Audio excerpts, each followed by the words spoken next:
I go into the gym with problems, I come out with solutions because the wheels are turning, the body's moving, the mind's moving. And what felt like a roadblock, I just, go through that motherfucker, excuse the language if kids are watching, but I go right through that.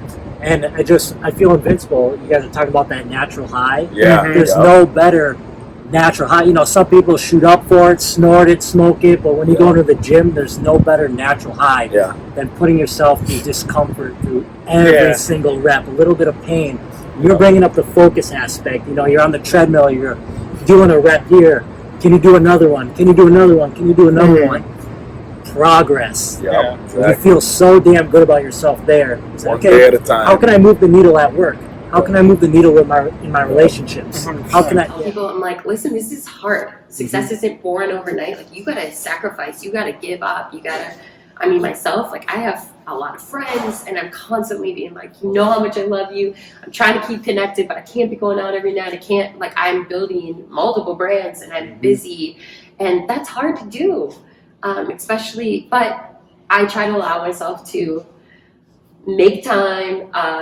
That's why I love the 3 avenues of goal setting, because for me, relationships is with my friends, is with my family. Like, did I call my grandpa once a month? That it's really important that I do that. And if I haven't, it's 31st. So I'm like, Grandpa, how you doing? He doesn't know. It's fine. Right, exactly. So I try to set those goals, and I really try to stick to some that are really, really important. And then I suggest that everyone be kind of graceful to themselves. I'm telling you, that is hands down my biggest weakness, because like you, I'm all about setting goals and making sure I have the milestones that I need to make sure I'm progressing throughout my life. But my biggest weakness is I beat myself up, but I think you mentioned every couple of months you'll track your progress. Yeah. I wake up every morning and it's like this immense amount of anxiety. I'm like, oh my God, I'm running out of time. I need to go. I played 3 years of pro football. Whoa. I didn't know all that. Yeah. All right, so we're going to go back to that. Come on, let's go. Highlight it. I did 3 years of pro. I was in Cleveland for 3 years, back and forth between the practice squad with the Cleveland Browns and the arena football team out there. Finally got into camp with the Vikes in 2009. That was pretty much the end of my journey. I was just burned. I'm sure you know that with your company and stuff. I know you guys are going to be successful for these 2 reasons. A, because of the story you guys put together and believe in. And then secondly, what you just said, having impact one person at a time. Out there, there had to be 30 easily in my class. Damn. I won the overall there, and then naturally you win an open show, you win your natural pro card. So I made my pro debut. This is 2015 now. I made my pro debut at National Mr. Universe. Okay. And my coach, he thought it was a good idea because there was a former Natural Mr. Olympia who was making a return. Okay. There was the year before Natural Mr. Universe, and there was a current Natural Mr. USA all going to this show. Damn, dude. And he's like, yo, you'll go win that, you'll be favored for Olympia. And I'm like, man, Olympia? Yeah, When did that crazy. become a goal? That's crazy. So I did that. I won that, which qualified me for the Natural Olympia. 4 months later, I went on to Vegas and I won Natural Olympia. Damn, I didn't know that. That's how I That's started. why I have this show, man. That's how I I'm thinking about you. Pro football player now, goddamn, Natural Olympia. That's crazy. National Mr. Olympia. Seeing people who are building like meaningful companies, I mean, I can't wait to hear more about yours. You're doing something that like matters and it means something to your heart, and you're just trying to get that message out to the world. And so marketing is different. It's not like tacky sales. It's like, no, how do we get that in front of other consumers who share that same mindset and like really care about what you care about? And so it's more than just like making profit. It's about spreading what you're doing and creating a movement or a following around a brand. Well said. How often do you meditate? For how long? I try to do it at least 4 or 5 days a week, and within the last month, I've been pretty good at waking up extra early, about 6:30 in the morning. So I gotta go do my stuff by about 7:30. So I'll wake up, take a shower or take a cold shower. I'll hop out, and then I'll just kind of sit down, lay against my bed on the floor with my legs flat, kind of just sitting like this straight up, and just closing my eyes and just breathing deeply in and out for about I don't know. I try to go 10 minutes. Sometimes it'd be pretty hard. I'm pretty ADHD, but if I get some good rest in, even for 5 minutes, I'll get up and I'm like, man, my mind is so clear. I'm like really calm and whatnot. And I'm still trying to get really good about clearing my thoughts. Like that's the biggest thing about meditation is being completely present and not having any thoughts in your mind. And like, it takes time to learn that stuff. What I love about everything you just said was the fact that you thoroughly and genuinely enjoy and you're passionate about marketing and branding and helping others expose and build their brands, which is super rare. I mean, you're very fortunate to actually truly love what you do. You're not just saying you love what you do, but you actually love it. I mean, I can tell, you're lighting up, your tone went up, your smile went up when you start talking about it. So it's your truth, which is super rare. I think that's great. Yeah, especially in corporate America, like I get asked all the time, well, aren't you going to leave and don't you want to do something? And I guess I have decided that I'm bouncing from small company to small company, so that's just what I'm going to do. And why do one thing when I can kind of define the odds and do it all. And so when I want to start a new company or start a new project, I just go for it and do it. Question B. Ooh, two-parter. Okay. It's a two-part. So with this, it's hard to stay motivated for anyone. For myself, I usually have a why. I have a show coming up, or I have a goal that I want to get to in the off season. What keeps you on track? What keeps you motivated? Obviously, the personal goals, but we all have a why for the most part. I spoke on that. Sometimes you're sore, you're tired, you're doing all these things, real estate, the business. What keeps you going? What keeps you motivated? Yeah, I'm glad you asked that one because I ask myself that every single day. And it's not like I'm searching for the answer. I just remind myself. And the reason why I train, like you said, twice a day, Monday through Friday, and one Saturday, Sunday, no days off, is coming to the gym. It's honestly my oxygen. Like my work schedule, and as I was mentioning, kind of all the little rivers I have coming in my stream. I have very busy days, like late to you, the 4:30 a.m.s to midnights, whatever the day looks like. And so for me, waking up in the morning and having something super exciting to go to, which is not for everyone, but for me, I like going to the gym. Not always, of course, there's days where I don't want to wake up and go throw weights around, but for me, it's about getting my mind and body in a state that allows me to attack the shitstorm of the day that's coming. Not that I hate my days, but if you look at my calendar, I block off every 10 minutes and I make sure every 10 minutes is accounted for. Sometimes it's hour blocks, sometimes it's 30-minute blocks, sometimes it's 7-minute meetings. But I make sure it's always blocked off so I waste no time. And in order to keep that level of energy and focus and engagement is to be in good health. But if I roll out of bed in the morning, I don't have that fucking attack mode. I have to wake up and attack. Like, I'm not the person to hit the snooze or crawl out. It's like, I wake my alarm clock up and I go. I swear I shut it down. And I come to the gym and you see me in here 20, 30 minutes. It's no rest, it's just quick. It's about getting the blood flowing. And it allows me to prepare my mind more than anything. It puts me in a very positive mental state. So as I'm in the gym, I'm reviewing, okay, what's on the agenda for today? And when I feel like I'm in control of the day's not controlling me. Everything that's on the agenda is like, let's fucking go.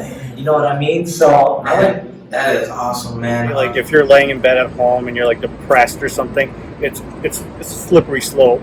You can easily just lay there, have negative thoughts in your head, put yourself down and feel crappy for the rest of the day and possibly wake up the next few days feeling shitty. But like the things that I've noticed with the gym is like hypothetically you go there and like if you don't believe that you can run a mile, you finish that mile, you feel good, get that runner's high, or else like, just lifting heavy weights, you get your like serotonin, dopamine, like you feel good, you feel like a sense of accomplishment. Definite traffic drivers. I'm gonna pause you for a second. Yes.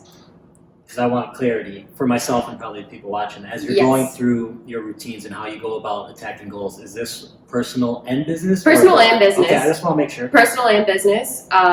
Great question. So I actually do my goal setting in 3 sets. So I do business, love, or like relationships and life. And so my life includes, my personal fitness and my food and sort of religion or whatever goals I have, my business goals, and then my relationships.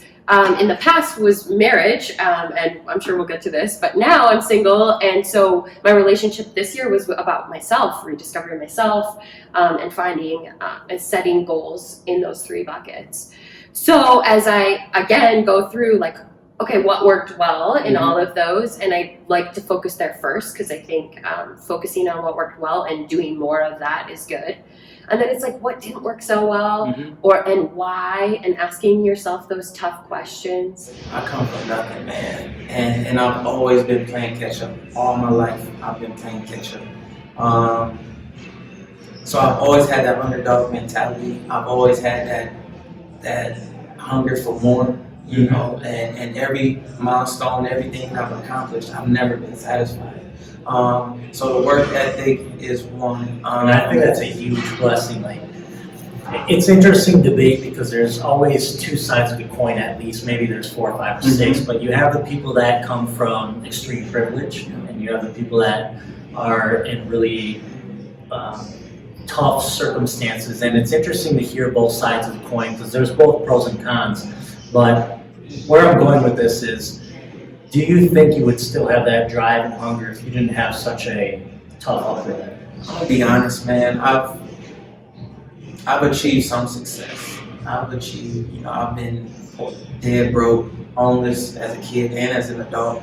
I've had luxury apartments downtown. I drive Range Rovers and Escalades. So, you know, success I felt both. The more success I've attained, the more I've thrived, like for more. And I know that only comes from knowing what it feels like to not have. So I just know for me, I just feel like there's no better motivation than being at the bottom and knowing what it feels like to not have and to want. If you've never wanted something or had the need to meet a demand or a want, I don't think you would. It's not something you can turn on. You know, it's something that's programmed in me. It's not something that I'm ashamed of. I talk about it all the time, man. But privilege and coming from, you know, poverty is completely 2 different. I don't know. I can't see a person from poverty. I'll just always say, I work everybody, all hustle, no luck. That is just my motto. I work everybody, all hustle, no luck. I don't care how smart someone is or how privileged, where they start. If we have the same goal, I'm not going to stop.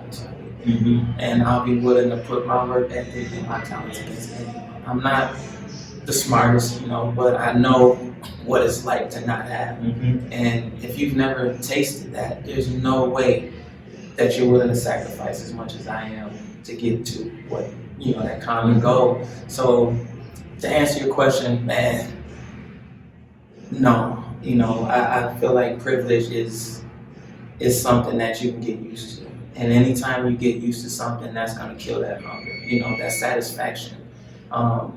Well said. You know what I'm saying? Yeah, so 100%. That's perfect. That's my perspective. Yeah, that's great, man. You know what's most impressive as I'm sitting here listening to you since pretty much the first minute is you're extremely self-aware. Probably. How do you think that came about? Because it's a very rare skill set. It's very unique. How do you think, have you ever considered yourself to be very self-aware? I think so. Do you talk to yourself a lot? I talk to myself a lot. Yeah. I plan a lot. I spend a lot of time alone, which is a good and bad thing. I think that's the only way to be self-aware. Yeah. If you're with everyone else, it's too loud. You have to have the moments of silence to actually see what's going on internally. Of course, you want to have the experiences with other people, but yes, I think it's very important to be alone.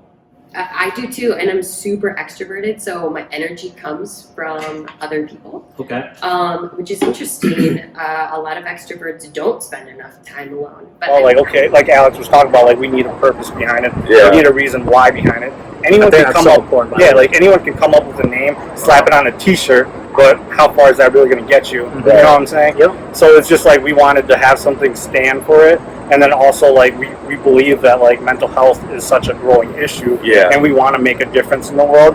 And I feel like, especially there's so many gray areas within mental health. People are being, like, wrongly diagnosed with different mental illnesses that they don't really have Sure. and stuff. And that's why we donate part of our proceeds to Brain Behavior Research Foundation. You have to answer it. I have to answer that? Yeah. No, I don't have to answer that. Yeah. This is my podcast. I'll answer that on your podcast. How about that? No, please end it that way. I want to know who your biggest fears are. All right.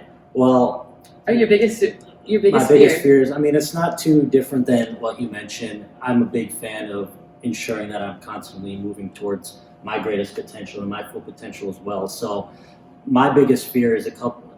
I'll dissect it like this: getting at the end of my life and feeling like I could have done more. Yeah. Is a short and sweet answer. Yeah. And then secondly, it's kind of a two-parter. What really motivates me is being able to get to a point where I can fully and 100% support my family. Yeah. You know, top medical, top experience of life and all that stuff. So I fear not being able to do that someday. Yeah. And so those are my biggest motivators as well as my biggest fears. Do you fear getting old? Like, I don't fear getting old at all. No. Not at Okay, all. Not okay. at all. okay. Not at all. Me neither, but I was just curious if Yeah. like your health decline and all that scares you. No, Okay. I think my best years are to come. Yeah. I really believe that. Yeah. In every aspect. So that piece does not worry me at all. I don't fear that at all. Cool. So Nice.